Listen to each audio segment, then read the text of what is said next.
The night AJ escaped from this prison, the entire population cheered. Except for me. Now don't get me wrong, I liked the guy, but he could have told me this was why he'd had me smuggle in a shovel and the prison blueprints. But he got out, and no one really knew what to do about it. Except for one man. So that's you on their phone there, Detective. Oh, Chief, what is it? It's my brother, AJ. He's escaped from prison once again, and I need my best man on the job before I go on vacation. The chief would be taking his annual vacation to Vermont. Chief, I just started about a month ago. Nonsense, Detective. You just gotta have faith in yourself. I believe in you. Now get out there and find my brother. And thus the detective began his search for AJ. High and low. With all the skills of an amateur detective who'd only been working for several weeks. But there was no trace of AJ. You know, Detective? Nothing at all, Chief. Well, it seems the case has gone cold. I've only been looking for a few hours, sir. Yes, cold as that vile brother of mine's heart. Good try, Detective, but it seems this is the one that got away. But, sir... I've been taking my vacation now. Can't wait to spend a week on the beautiful shores of that bordering nation without an extradition treaty. This seemed like the end of the line for the young detective. No wife, no kids, a downtrodden apartment on the bad side of town, and to top it all off, the fugitive he'd been searching for was probably, at this moment, halfway to a bordering nation without an extradition treaty to the U.S. Without an extradition treaty to the U.S. Without an extradition treaty to the U.S. Without an extradition treaty to the U.S. Hold it right there, AJ. Detective, it seems you finally caught on to my rules. No, I was just following your brother, the Chief. Oh, look! There's the Chief now! You actually fell for it! AJ would later come to hate the irony of that statement as he tripped and fell right back into the United States. They say that the last thing AJ ever said as a free man was, "Welcome to Akron After Hours."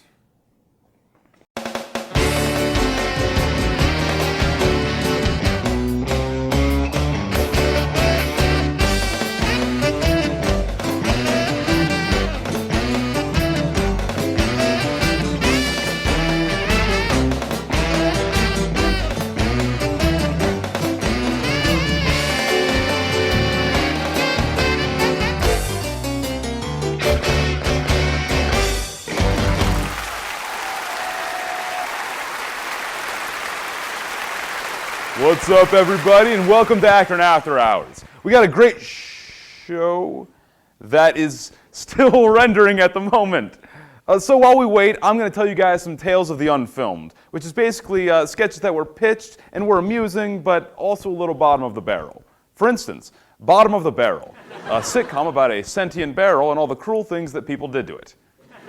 There was also Sack Lagoon, which was the story of a support group for people who couldn't go out in the open without wearing burlap potato sacks over their bodies. That was a weird one. And there was also Them Restless Earbuds, which was, I'm not even going to talk about that one. Oh, look, the episode's finished rendering. I'm going to let you guys enjoy. I'll get right back to you. Why are we even watching this? This is not even funny. I know, but the people on TV think it's funny, so it must be. I feel like my brain is melting. What is it, Steve? It's a sweepstakes to be in a sitcom. Sweepstake? Now, who would have thought of that? Really, Steve?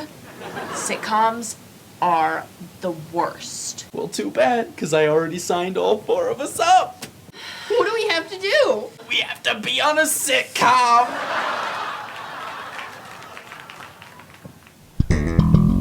Guys, this is going to be so great. We're going to be in a sitcom.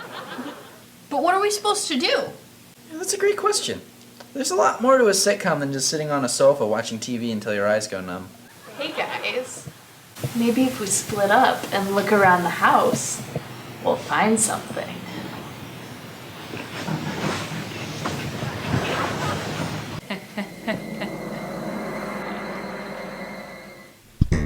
All this sitcomming is making me really hungry. It's just you. You scared me there. How did you know I was hungry? So you brought a knife. What are you gonna do with that? This is fun, right? People in sitcoms do stuff like this, right? Oh, hey, did you want to come in? Why would you do that to my fort? Man, I can't believe how brainwashing and mind-numbing this whole situation feels. Oh, coming to join me? I know you must be having as much fun as I... What are you doing? Now, who's gonna help me clean up this mess? It's the only reality show with a death count in the hundreds. Back and bigger than ever, it's High Noon All-Stars. Every episode, we have a duel between some of the toughest and meanest in America, and our best duelists from past seasons are coming back. Vernon Voulon served up 3 victims back in 2010. I'd only been to a few firing ranges before the show. I never expected to be that good. Vernon's family loves what he does. I've been helping Vernon draft as well. And he's gonna be facing up against the lone hombre, Carlos Santiago. Carlos has no family whatsoever. Carlos doesn't speak a lick of English. You just let me talk for him. I don't like Carlos. I've never met him, but you can never trust a man with such divine calves. The 2 duelists get to meet up before the big match.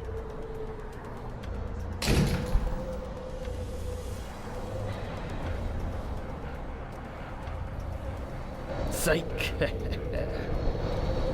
Whoa. Vernon better keep his eyes open because ain't nobody gonna get the jump on Carlos. He is the reigning champion for a reason. We've set up some targets for our gunslingers. I'm gonna pretend this can is your face, Carlos.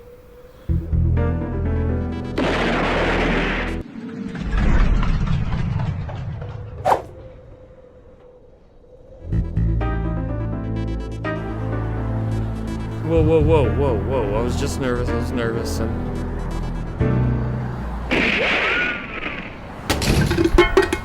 Whoa! Okay. It helps him calm down. Trust me. It helps.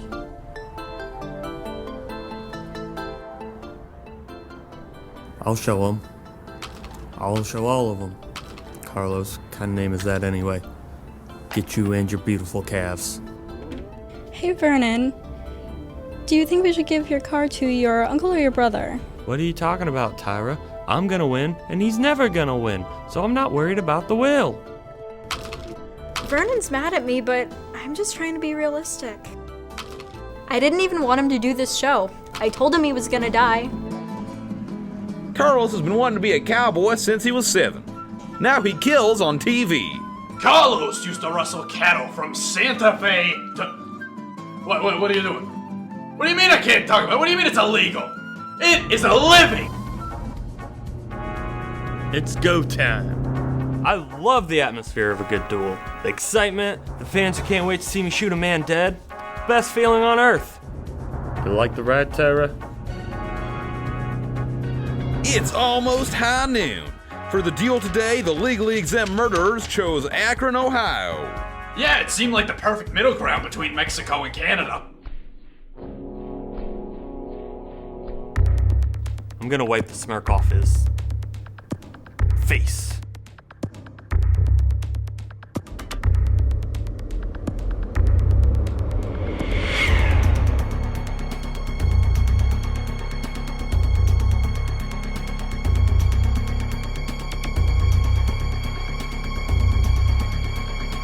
High Noon All-Stars will be right back after a short commercial break. Okay. First mission all on my own. I've got this. Just need to remember to stay incognito.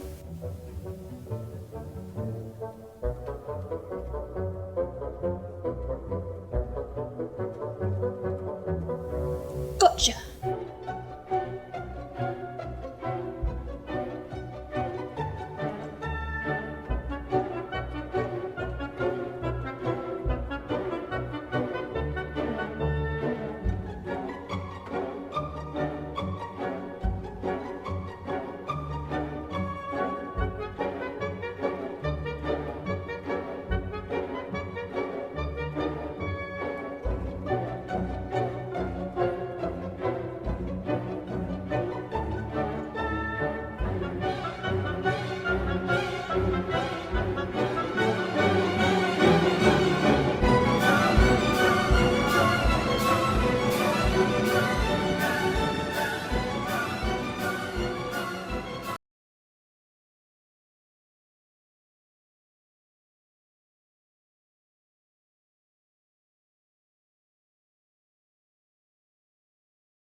You're going to tell me everything you know. I'm not going to tell you anything. We'll see about that. Now, why are you here? All right. I'm a secret agent working with MI6, and I was sent here to discover the whereabouts of a man named Mr. Bond. What a ridiculous story. Okay. I'm American, and I was sent to investigate the illegal human experimentation to create super soldiers. That story was more ridiculous than the last one. No. Bueno, suficiente. En realidad, soy un agente secreto de México y yo estoy aquí para investigar la organización criminal que se llama Burrito Trumpet. Really? Why didn't you say so in the first place? Yeah, I've never trusted Burrito Trumpet, that's why I never eat there. I thought this was about the money laundering scheme. Well, you're free to go. You're a good comrade. I don't want to get in the way of such an important investigation. Gracias.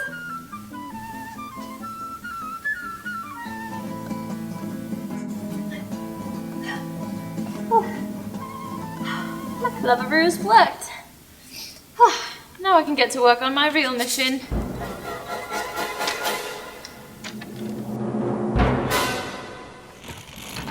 Why didn't this thing save? Ugh. Hey, Jake. Hey. What's wrong? I was typing for the script for this class and it didn't save. Like, whatever. Can't you just retype it real quick? I could, but I'll take the 0. Like, whatever. Ugh. Well, does that mean I can use your laptop to write an after-hours sketch?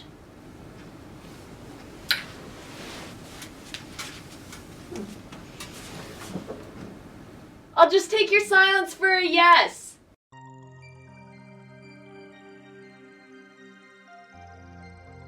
She had a heart of gold, but that was soon brought to an end by the town villain. She was set out for revenge to look for her father's killer. Emily? Who died? The murder took place in a 1950s flower shop, whom the girl's father had owned. On that cold day, her life would never be the same. Whoa. Some pretty deep stuff, man. As she set out to find her father's killer, she goes to the scene of the crime. You know, after all that working out, I really could use a bite to eat. This mystery can wait. I think I'm gonna go to the scene of the crime restaurant. The woman makes it to the scene of the crime and finds a bunch of clues. She has a suspect in her father's murder case. Murder case. I don't think Emily can hear me, but I think she is narrating my life story. If so, why is my dad dead? And why my girl?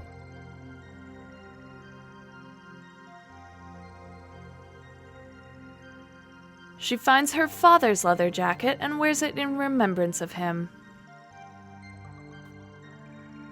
What is happening? You know, something weird happened to Ben a couple days ago. I wonder if Emily had anything to do with it. She looks down at her shoes and remembers the day her father got her those for Christmas. Okay, so I only wear high heels on Saturdays, so I'm gonna say that's a no-go.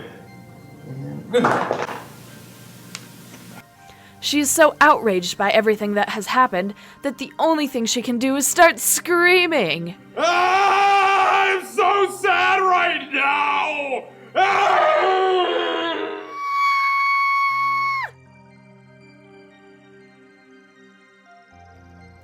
She might not be very tall, but she knows that size does not matter. She is more, I say, more than willing to solve this case. She will be the best detective that she can be. Why am I a woman?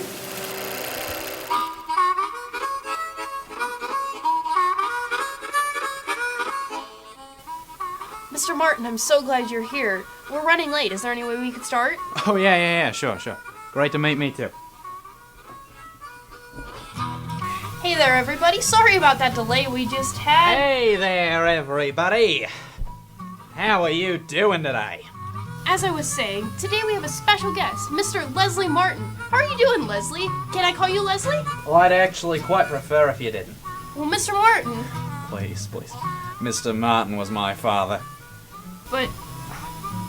Okay, so you just got done with your world tour from the release of your latest album, Down Under a Rock, which has been selling rather poorly, actually. You see, they keep saying that, but you'll actually find that Leslie Martin is in the top 10 searches on the internet still. Yeah, but that tends to stem more from your violent outbursts towards paparazzi and other musicians. Can you talk about that? I thought we were going to keep this focused on my music. I was just trying to go with the conversation. No. Okay, let's just get back to it. Get back to it. Okay. Sorry about that, folks. So, Leslie, this new album. What did I say about calling me Leslie? But you just said... Not on the air. You think I want every Joey and Sheila calling me up going, "Oh, Leslie, you're my hero. Sign my baby. Leslie, he's your son. You have to talk to him for at least 5 minutes." I don't need it. It's ruining my personal life, okay? Thank you. Let's just get to some callers. First, we have Alex from Philly. You're on with our guest. Hey, Leslie, I just wanted to say I bought your new album and... I'm glad to hear you're enjoying it. Oh, I'm not. It's all just a bunch of animal noises and city... Some people do not understand art. Oh, okay, our second caller is Jordan from Juneau. No one even cares about your music anymore, you British hack. You haven't been... Look, people, I am from Australia. I may not be welcome there anymore, but I am still an Aussie. Okay, look! Phil from Sydney, you're on the air. Hey, Wes, it's Phil from down the way. I was just meaning to ask, does your mom... Really? My mom? You mother f***s. I'm done. This is it. It's over. It's over. Or was just gonna ask if she still lived in Bradbury.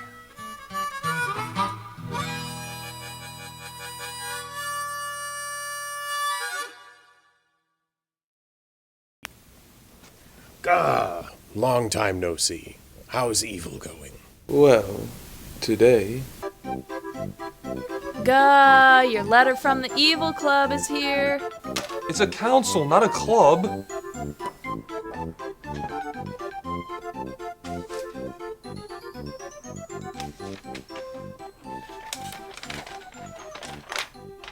Gah, we received your application for the Council of Evil and do not regret to inform you that your application has been denied. You're just not evil enough. Not sincerely, Balfi.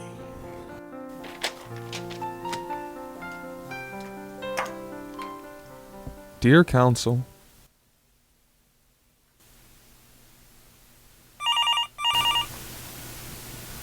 I have to take this call. Can you save my seat for me? Sure. Is this seat taken? It would be pretty evil not to save that girl her seat. No.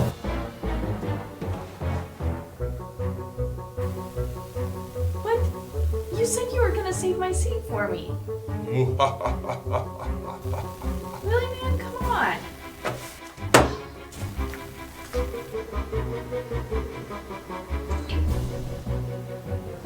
Pull it! No! Well, we just can't let you in because all those things you did technically aren't evil. What? I mean, your name is literally Hug backwards. My mom likes that name. We just can't have someone like you in the council. It's, I would say no offense, but I want offense to be taken. So, hard feelings.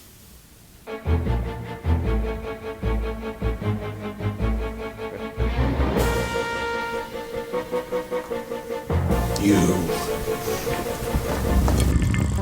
Hey, I'm gonna go get something to drink. Do you want anything? Yes, please. Yeah, cool. Matt, how was your day at school today? Am I adopted? Peter, can you come back here for a second, please? What's wrong? Is everything okay? Come closer. He used the A word again. Matt, how many times have I told you there is no swearing? No, not that one. The A-D-O? Adopted? I know how to spell. I learned things at school, you know. What kind of education system actually teaches kids? Your guess is as good as mine. I remember the days when they just gave us a break for 7 hours. And I learned a lot of things. Like, I'm adopted. There's that word again. Honey, why would you think you're adopted? I look nothing like you two. Kids at school are always calling me Flat Matt and saying I'm badly drawn. And some kids used me as their art project today, and they only got a D+. The teacher said I looked like a caveman drawing. Oh, honey, that's terrible. Peter, what is so funny? I'm sorry, but I'm looking at him now and I realize he really looks that way. That is not helping right now. I don't want to go to school tomorrow. Honey, you have to go to school. We'll take you. You know, I really just love how we always have to arrive at everything last minute. What? That's somehow my fault? All I'm saying is you really didn't need that 5th waffle. Where's Matt? I don't know. Matt? Where is he?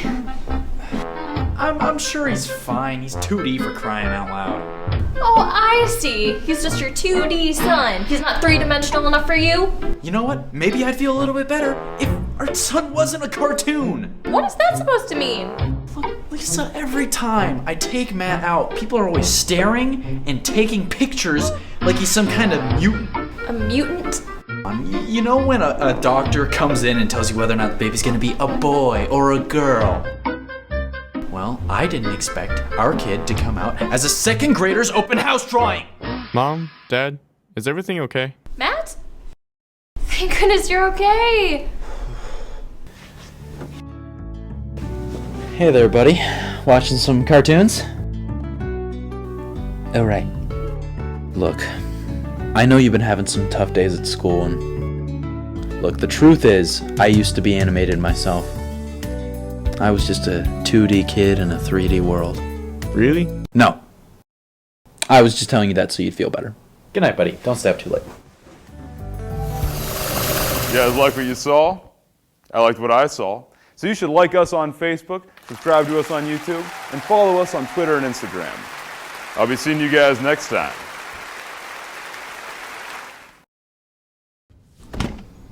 See this shoe? Goes for about I don't know, a couple $100. See this suit? It's another grand for you.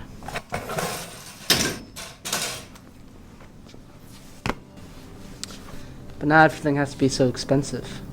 Hi, I'm TV Stockton Lovejoy, and I have a terrific opportunity just for you, boys and girls. It's that pale blue dot. That's Earth! Earth! Luckily, I have my human flesh suit. With it, I look just like any normal human being. But without it, well...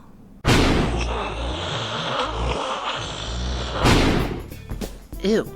If you didn't like that, just imagine how Earthlings would react to that. Let's be frank here. Human flesh suits are quite expensive. But here at Stockton Lovejoy's Flesh Suit Emporium, we have 2 philosophies regarding our quality flesh suits. A, we provide the best quality flesh suit that any alien species can have. And B, you don't have to empty your wallet, or your bank, or your vault in order to afford it. See, to infiltrate the humans, you need to look the part. And that means you can't have any holes in your disguise.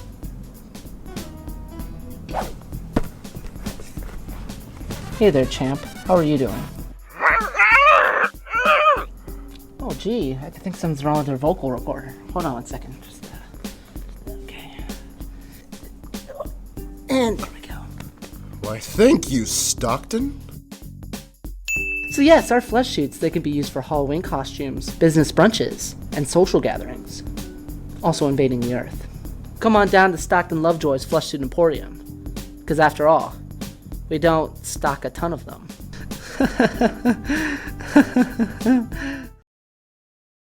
This program was produced by ZTV at the University of Akron. To find out how you can make Emmy-winning media, visit the UA School of Communication online. ZTV. Make media. Make a difference.